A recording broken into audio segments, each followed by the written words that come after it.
ದೇಶದ ಹೆಮ್ಮೆ ಅಂತ ಕರೆಸಿಕೊಳ್ಳುವಂತಹ ಇಸ್ರೋ ಸದಾ ಒಂದಿಲ್ಲೊಂದು ವಿಶೇಷವಾದಂತಹ ಸಾಧನೆಗಳಿಗೆ ಸುದ್ದಿ ಆಗ್ತಾನೆ ಇರುತ್ತೆ. ಈಗ ಮತ್ತೊಂದು ಅಂಥದ್ದೇ ಸಾಧನೆಗೆ ಸಾಕ್ಷಿಯಾಗಿದೆ ನಮ್ಮ ಹೆಮ್ಮೆಯ ಇಸ್ರೋ. ಸ್ಪೆಡೆಕ್ಸ್ ನೌಕೆಯಲ್ಲಿ ಆ ನೌಕೆ ಒಂದು ಉಪಕರಣದಲ್ಲಿ ಬರೋಬ್ಬರಿ 8 ಅಲಸಂದಿ ಕಾಳನ್ನ ಇಟ್ಟು ಕಳಿಸಿತ್ತು. ಆ ಅಲಸಂದಿ ಕಾಳು ಈಗ ಮೊಳಕೆ ಹೊಡೆದಿದೆ. ಅರ್ಥಾತ್ ಈ ಪ್ರಯೋಗದ ಉದ್ದೇಶ ಏನಾಗಿತ್ತು ಅಂತಂದ್ರೆ ಬಾಹ್ಯಾಕಾಶದಲ್ಲೂ ಕೂಡ ಜೀವವನ್ನ ಅರಳಿಸುವಂತಹ ಒಂದು ಉದ್ದೇಶ. ಆ ಒಂದು ಮಹತ್ವದ ಉದ್ದೇಶ ಈ ಪ್ರಯೋಗದ ಮೂಲಕ ಯಶಸ್ಸನ್ನ ಕಂಡಿದೆ. ಈ ಮೂಲಕ ಮಾನವ ಸಹಿತ ಅಂತರಿಕ್ಷ ಯಾನಕ್ಕೆ ಇದು ಮುನ್ನುಡಿಯನ್ನ ಬರೆದಿದೆ. ಇಸ್ರೋದ ಈ ಸಾಧನೆಗೆ ಇಡೀ ವಿಶ್ವದಾದ್ಯಂತ ಹೊಗಳಿಕೆಯ ಮಹಾಪೂರ ಹರಿದು ಬರ್ತಾ ಇದೆ. ನಮ್ಮ ಹೆಮ್ಮೆಯ ವಿಜ್ಞಾನಿಗಳು ಇದನ್ನ ಮಾಡಿ ತೋರಿಸಿದ್ದಾರೆ, ಸಾಧಿಸಿ ತೋರಿಸಿದ್ದಾರೆ.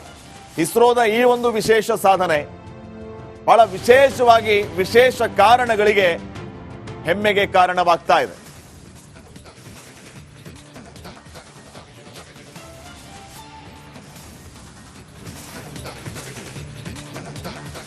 ಅಷ್ಟಕ್ಕೂ ಇಸ್ರೋದ ಈ ವಿಶೇಷ ಸಾಧನೆ ಆದ್ರೂ ಏನು, ಆ ಸಾಧನೆಯ ಹಿಂದಿದ್ದ ತಯಾರಿ ಯಾವ ರೀತಿ ಇತ್ತು, ಈ ಪ್ರಯೋಗದ ಪ್ರಯೋಜನ ಏನು, ಇದೆಲ್ಲ ವಿಚಾರಗಳನ್ನ ಒಳಗೊಂಡ ಒಂದು ವಿಶೇಷ ವರದಿ ನಿಮಗಾಗಿ. 2, 1, 0.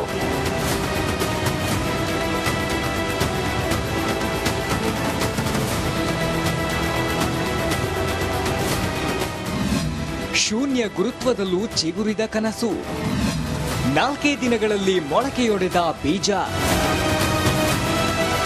ಈ ವಾಕ್ಯಗಳನ್ನ ನೋಡಿದಾಗ ಏನಿದು ಅಂತ ಗೊಂದಲವಾಯ್ತಾ? ಇಸ್ರೋದ ಮತ್ತೊಂದು ಯಶಸ್ಸಿನ ಕತೆ ಹೇಳ್ತೀವಿ ಕೇಳಿ. ಡಿಸೆಂಬರ್ 30ಕ್ಕೆ ಇಸ್ರೋ ಸ್ಪೇಡೆಕ್ಸ್ ನೌಕೆಯನ್ನ ಬಾಹ್ಯಾಕಾಶಕ್ಕೆ ಉಡಾವಣೆ ಮಾಡಿದ್ದು ನಿಮಗೆಲ್ಲ ನೆನಪಿದ್ಯಲ್ಲ. ಅದರಲ್ಲಿ ಇಸ್ರೋ 8 ಅಲಸಂದೆ ಬೀಜಗಳನ್ನ ಇಟ್ಟು ಕಳುಹಿಸಿತ್ತು. ಅದೀಗ ಮೊಳಕೆ ಒಡೆದಿದೆ. ಯಾವುದೇ ಗ್ರಾವಿಟಿ ಇಲ್ಲದ ಬಾಹ್ಯಾಕಾಶದಲ್ಲಿ ಜೀವಾಂಕುರ ಆಗಿರುವುದು ಸಣ್ಣ ಸುದ್ದಿಯೇನಲ್ಲ. ಬಾಹ್ಯಾಕಾಶದಲ್ಲೇ ಸಸ್ಯ ಬೆಳೆಯುವ ಗುರಿ. ಹೊಸ ಅಧ್ಯಾಯಕ್ಕೆ ಇಸ್ರೋ ಮೊದಲ ಹೆಜ್ಜೆ. C-60 SpaceX mission.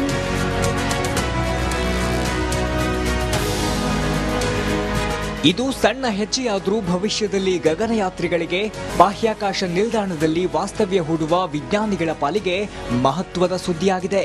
ಭಾರತ ಉದ್ದೇಶಿಸಿರುವ ಮಾನವ ಸಹಿತ ಗಗನನೌಕೆ ಉಡಾವಣೆ ಮತ್ತು ಸ್ಪೇಸ್ ಸ್ಟೇಷನ್ ಸ್ಥಾಪನೆಗೆ ಇದು ನೆರವಾಗಲಿದೆ. ಒಂದು ವೇಳೆ ಆಕಾಶದಲ್ಲಿ ಆಹಾರೋತ್ಪನ್ನ ಬೆಳೆಯುವ ತಂತ್ರಜ್ಞಾನ ಯಶಸ್ವಿಯಾದ್ರೆ ಬಾಹ್ಯಾಕಾಶ ವಿಜ್ಞಾನಿಗಳಿಗೆ ಇದು ವರವಾಗಲಿದೆ. ಹಲವು ದಿನ ಬಾಹ್ಯಾಕಾಶದಲ್ಲೇ ವಾಸ್ತವ್ಯ ಹೂಡುವಾಗ ಎದುರಾಗುವ ಪೌಷ್ಟಿಕ ಆಹಾರದ ಕೊರತೆಯನ್ನ ನಿಭಾಯಿಸಲು ಸಾಧ್ಯವಾಗಲಿದೆ. ಅಲ್ಲದೆ ಅನ್ಯ ಗ್ರಹಗಳ ಅಧ್ಯಯನಕ್ಕೂ ಇದು ಪ್ರಯೋಜನಕಾರಿಯಾಗಲಿದೆ. ಇಸ್ರೋ ಕಳಿಸಿರುವ ಸ್ಪೇಡೆಕ್ಸ್ ಉಪಗ್ರಹವು ಈಗ ಭೂಮಿಯಿಂದ 350 ಕಿಲೋಮೀಟರ್ ಎತ್ತರದ ಕಕ್ಷೆಯಲ್ಲಿ ಸಂಚರಿಸುತ್ತಿದೆ. ಅದರಲ್ಲಿರುವ ಅಲಸಂದೆ ಬೀಜಗಳು ಈಗ ಮೊಳಕೆ ಒಡೆದಿದೆ. 2-3 ದಿನಗಳಲ್ಲಿ ಅವು ಚಿಗುರಲಿದೆ. ಭಾರತದ ಮೊದಲ ಪ್ರಯೋಗವೇ ಯಶಸ್ವಿಯಾಗಿದ್ದು ಪ್ರಶಂಸೆಗಳ ಮಹಾಪೂರ ವ್ಯಕ್ತವಾಗಿದೆ. Bureau report, republic Kannada. ಬಾಹ್ಯಾಕಾಶ ತಜ್ಞರಾಗಿರುವಂತಹ ಕೃಷ್ಣಮೂರ್ತಿ ಅವರು ಸಂಪರ್ಕದಲ್ಲಿದ್ದಾರೆ. ಕೃಷ್ಣಮೂರ್ತಿ ಅವರೇ ನಮಸ್ಕಾರ. ನಮಸ್ಕಾರ. ನಮಸ್ಕಾರ. ಆಫ್ಟರ್ ಲಾಂಗ್ ಟೈಮ್ ಸರ್, ಹೇಗಿದ್ದೀರಿ? ಆರಾಮಿದ್ದೀನಿ. ಹೊಸ ವರ್ಷದ ಶುಭಾಶಯಗಳು. ಥ್ಯಾಂಕ್ ಯು ಸರ್, ನಿಮಗೂ ಕೂಡ ಶುಭಾಶಯಗಳು. ಇಸ್ರೋ ಮತ್ತೊಂದು ವಿಶೇಷವಾದಂತಹ ಸಾಧನೆಯನ್ನ ಮಾಡಿರೋದು ಸರ್. ಬಾಹ್ಯಾಕಾಶದಲ್ಲಿ ಜೀವ ಅರಳಿಸುವಂತಹ ಒಂದು ವಿಶೇಷವಾದಂತಹ ಸಾಧನೆ.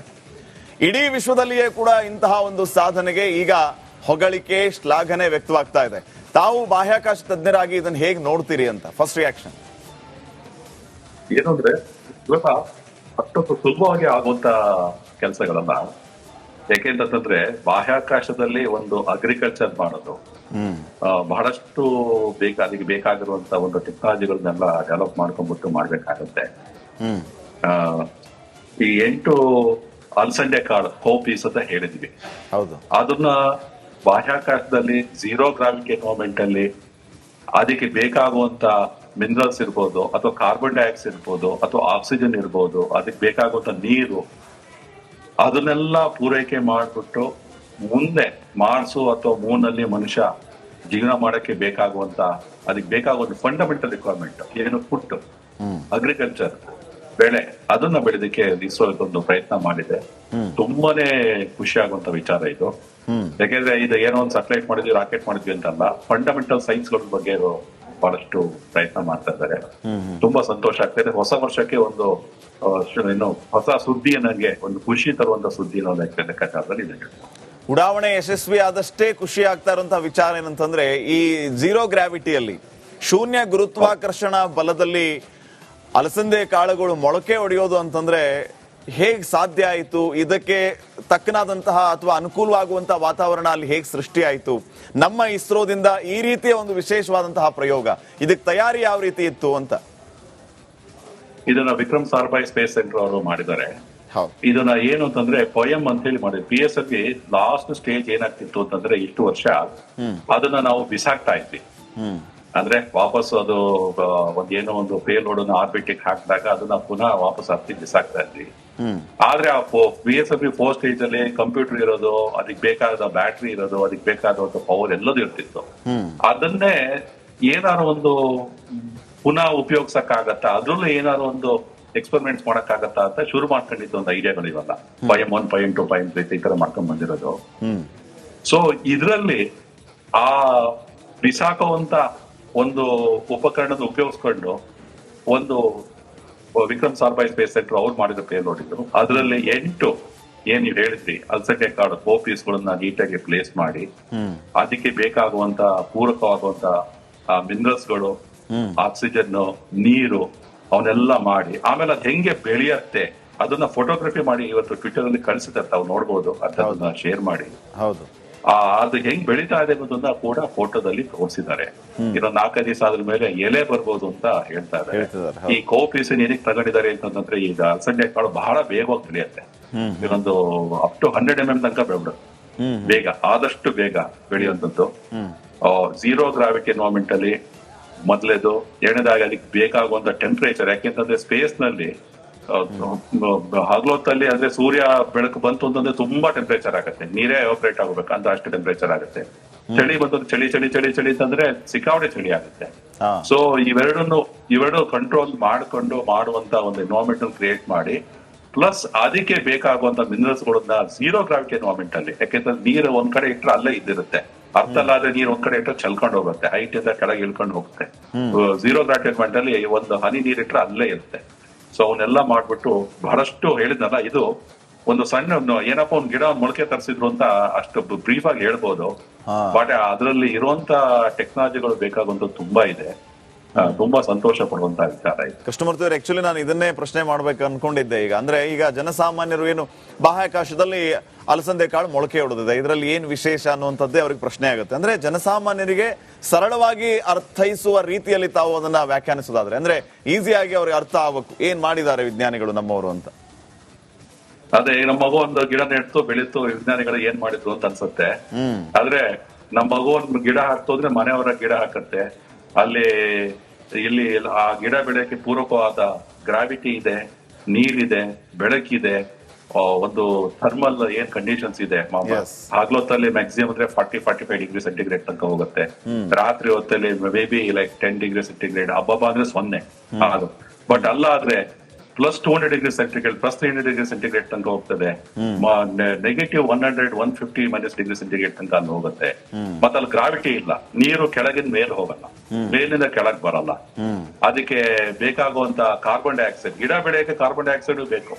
ಜನ ಅನ್ಕೊಂಡಿದ್ದಾರೆ ಬರೀ ಆಕ್ಸಿಜನ್ ಸಾಕು, ಗಿಡಕ್ಕೆ ಕಾರ್ಬನ್ ಡೈಆಕ್ಸೈಡ್ ಕೂಡ ಬೇಕು, ಗಿಡಕ್ಕೆ ಬೆಳಕು ಬೇಕು, ಗಿಡಕ್ಕೆ ಮಿನರಲ್ಸ್ ಬೇಕು. ಮತ್ತೆ ಅದು ಝೀರೋ ಗ್ರಾವಿಟಿ ಎನ್ವೈರನ್ಮೆಂಟ್ ಅಲ್ಲಿ ಬೆಳೀತಾ ಇರೋದು. ಸೊ ಇದು ಒಂದು ಬರೀ ಒಂದು ಮೊಳಕೆ ಮಾಡಿರೋದಲ್ಲ, ಇದು ಸ್ಪೇಸ್ ಅಲ್ಲಿ ಮಾಡಿರುವಂತದ್ದು. ಇದು ಫೌಂಡೇಶನ್. ಮುಂದೆ ಮನುಷ್ಯ ಮಾನವ ಏನಾದ್ರು ಮಂಗಳದಲ್ಲಿ ಅಥವಾ ಮೂನ್ ಅಲ್ಲಿ ಅಥವಾ ಸ್ಪೇಸ್ ಅಲ್ಲೇ ಬಹಳ ಜುಪಿಟರ್ಗೆ ಹೋಗ್ತಾರೆ, ಅಲ್ಲಿ ಹೋಗ್ತಾರೆ, ಸುಮಾರು 10 ವರ್ಷ 15 ವರ್ಷ ಸ್ಪೇಸ್ ಅಲ್ಲೇ ಇರ್ಬೇಕಾಗತ್ತೆ. ಸೊ ಸ್ಪೇಸ್ ಅಲ್ಲಿ ನೀವು ಒಂದು ಅಗ್ರಿಕಲ್ಚರ್ ಮಾಡಿ ಒಂದು ಏನು ಬೆಳೆ ಬೆಳೆದ್ಬಿಟ್ಟು ತಿನ್ನುವಂತ ಒಂದು ಪ್ರಯತ್ನ ಮಾಡಿದ್ದಾರೆ. It is absolutely fantastic. ಇದು ಸಣ್ಣ ಕೆಲಸ, ಆದ್ರೆ ಹಿಂದೆ ತುಂಬಾ ದೊಡ್ಡ ಪರಿಶ್ರಮ ಇದೆ. ಅಂದ್ರೆ ಮೆಸೇಜ್ ಇಸ್ ವೆರಿ ಕ್ಲಿಯರ್. ಈಗ ಮೆಸೇಜ್ ಏನ್ ಕ್ಲಿಯರ್ ಅಂತಂದ್ರೆ ಕೃಷ್ಣಮೂರ್ತಿ ಅವರೇ, ಬಾಹ್ಯಾಕಾಶದಲ್ಲೂ ಕೂಡ ನಾವು ಆಹಾರ ಸಾಮಗ್ರಿಗಳನ್ನ ಬೆಳೆಯಬಹುದು. ನಂಬರ್ 1, ಅದಕ್ಕೆ ಅಗತ್ಯ ಮತ್ತು ಅದಕ್ಕೆ ಅನುಕೂಲವಾಗುವ ರೀತಿಯ ವಾತಾವರಣ ಅಲ್ಲಿ ಇದೆ. ಅನ್ನೋದು ಅಂತ ಮೆಸೇಜ್ ಈಗ ನಮಗೆ ಕ್ಲಿಯರ್ ಆಗಿ ಸಿಕ್ಕಿದೆ ಅಂತ ನಾವು ಅನ್ಕೋಬಹುದಾ? ನಂಬರ್ 1 ನೀವು ಹೇಳಿದ್ ಕರೆಕ್ಟ್. Okay. ನಂಬರ್ 2 ಅದಕ್ಕೆ ಅಗತ್ಯವಾದ ಒಂದು ವಾತಾವರಣ ಇದೆ ಅಂತ ಹೇಳಲ್ಲ, ಅಗತ್ಯವಾದ ವಾತಾವರಣವನ್ನು ನಮ್ಮ ವಿಜ್ಞಾನಿಗಳು ತಯಾರಿ ಮಾಡಿದ್ದಾರೆ. ಎಸ್, ಜಗತ್ನಲ್ಲಿ ಮೊದಲ ಇದು ಹೊಸ ವಿಷಯ ಪ್ರಯೋಗವಾ? ಇಲ್ಲ, ಇದ್ರ ಬಗ್ಗೆ ಮಾಡಿದ್ದಾರೆ, ಮುಂಚೆನೂ ಮಾಡಿದ್ದಾರೆ. ಹಾ, ಆದ್ರೆ ನಾವು ಇದು ಮೊದಲನೇ ಬಾರಿ ಮಾಡಿರೋದು. ಫೈನ್ ಸರ್, ಸಾಕಷ್ಟು ವಿಚಾರಗಳ ಬಗ್ಗೆ ತಿಳಿಸಿಕೊಟ್ರಿ. ಜೊತೆಗೆ ಈ ಒಂದು ವಿಶೇಷವಾದಂತಹ ಯಶಸ್ವಿ ಪ್ರಯೋಗದ ಬಗ್ಗೆ ಸಂತಸವನ್ನು ಕೂಡ ವ್ಯಕ್ತಪಡಿಸಿದ್ರಿ. ಇದೇ ರೀತಿ ಇಸ್ರೋ ಹೊಸ ಹೊಸ ಸಾಧನೆಗಳನ್ನ ಮಾಡಲಿ ಅನ್ನುವಂಥದ್ದು ನಮ್ಮ ಆಶಯ. ಥ್ಯಾಂಕ್ ಯು ಕೃಷ್ಣಮೂರ್ತಿ ಅವರೇ, ರಿಪಬ್ಲಿಕ್ ಕನ್ನಡ ಜೊತೆಗೆ ಮಾತಾಡಿದ್ದಕ್ಕೆ. ನಿಮ್ಮ ಸಮಯಕ್ಕಾಗಿ ಥ್ಯಾಂಕ್ ಯು.